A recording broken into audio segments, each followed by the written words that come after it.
हातकणंगले तालुक्यातील कुंभोज गावात छत्रपती शिवाजी महाराजांच्या नियोजित स्मारकाच्या फलकाची विटंबना झाल्याची घटना उघडकीस आली आहे।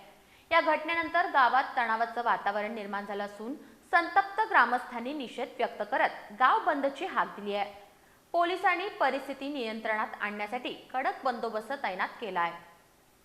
हातकणंगले तालुक्यातील कुंभोज इथं गायरान गट क्रमांक 1831 या आरक्षित जागेवर छत्रपती शिवाजी महाराजांचे स्मारक उभारण्याच्या दृष्टीनं ग्रामपंचायतीची रीतसर परवानगी घेऊन फलक लावण्यात आला होता। शुक्रवार 26 डिसेंबर रोजी हा फलक बसवण्यात आला। दरम्यान संबंधित जागेबाबत आक्षेप घेत फलक काढून त्याची विटंबना केल्याची घटना घडली आहे।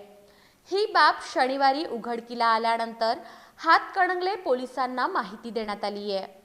पोलिसांनी तात्काळ घटनास्थळी धाव घेत चौकशी केली असता संबंधित व्यक्तींनी फलक काढल्याचं आणि विटंबना केल्याचं कबूल केल्याची माहिती पोलिसांकडून देण्यात आली आहे। पोलिसांच्या सूचनेनुसार तत्काळ नवीन फलक लावण्यात आला, मात्र त्यानंतर निर्माण झालेल्या तणावातून हाणामारीची घटना घडली। या गोंधळात 2 पोलीस कर्मचारी किरकोळ जखमी झाले आहेत। या घटनेनंतर संतप्त ग्रामस्थांनी गावातून निषेध मोर्चा काढत गाव बंद ठेवलं।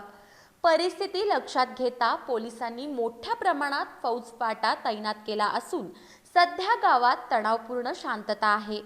या प्रकरणी उपसरपंच अजित देवमोरे यांनी हातकणंगले पोलीस ठाण्यात तक्रार दाखल केली असून पोलिसांनी दोघा संशयितांना ताब्यात घेत पुढील तपास सुरू केला आहे।